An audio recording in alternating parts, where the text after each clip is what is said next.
kitas dalykas, aš pasakysiu labai paprastai. Iš tikrųjų, mes esam šiek tiek dar Lietuvoje laimingi ir aš manau, tai mes turim dėkoti pirmosioms Lietuvos vyriausybėms, kurios įkelia labai aiškius kuoliukus, iki kur galima leisti Rusijos verslą. Nes Rusijos verslo nėra nepolitizuoto. Visas Rusijos verslas yra politinis verslas. Jeigu tu eini ir darai čia Lietuvoje verslą, tu visada turėsi Kremliaus paramą, bet už tą paramą tu turėsi įtakoti Lietuvos, Latvijos arba Estijos politikus Kremliui naudingą kryptį.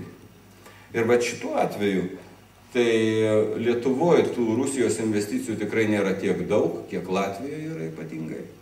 Ir čia iki šiol Rusija jautė trūkumą jai lojalių politikų, jai lojalių valdžios žmonių.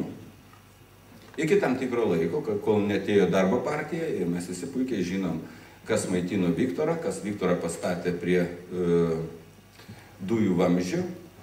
Tačiau po kiek laiko Viktoras, matyt, pasirodė ar mažiau patikimas, ar ne visiškai pajėgus padaryti tai, ką reikia. Ir tada buvo, žinoma, žvilgsnis nukrypo 2001 metais sukurta dujų įmonė, Dujotekana, kurioje, kaip jūs žinot, vadas lietuvis, labai teisingai, tai ir, man atrodo, ir sovietiniais laikais pirmasis sekretorius Lietuvos būdavo lietuvis, o antrasis būdavo atsiųstas iš Maskvos. Tai, kaip jūs žinot, Dujotekanos vadovo pavaduotojas yra toksai pulkininkas Vojeiko KGB, ar FSB dabar reikia, kuris ir tvarko visus reikalus. Ir esmė vienas labai paprastas dalykas.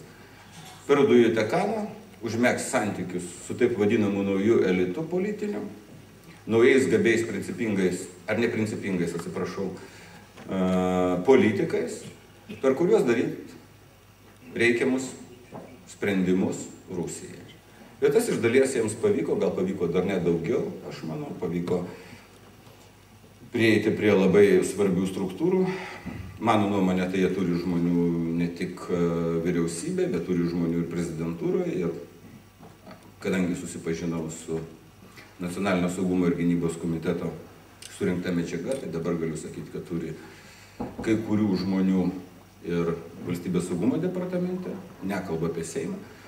Ir va štai dėl to kilo šitas visas skandalas. Aš tai labai džiaugiuosi, kad Lietuvoje kyla skandalai ir manau, kad kuo daugiau jų bus, tai tuo geriau, nes tai rodo, kad tai nėra Lietuva tas vadinamas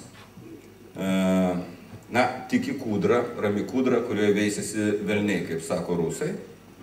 Jeigu burbuliuoja, sproginėja ir kyla, eina tos nešvarios dujos ir nelabai skanios uostyti, tai rodo, kad dar Lietuvoje yra sveikų jėgų, kurios priešinasi tam ir bando visą tai iškelti viešumą.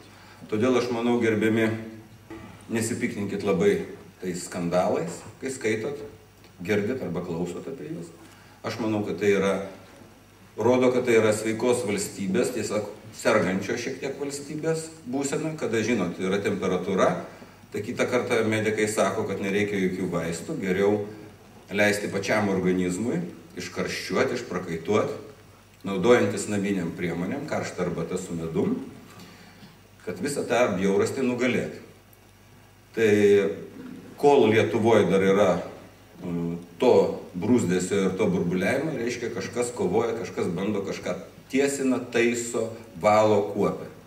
Kai jau to nebebus, tada turėsim panašią situaciją, kaip yra, sakykime, ar Baltarusijoje, ar dar kur viskas ramu, švaru, gražu, niekas nieko nesipiktina, visi balsuoja vieningai ir taip toliau. Tai va tiek, ačiū.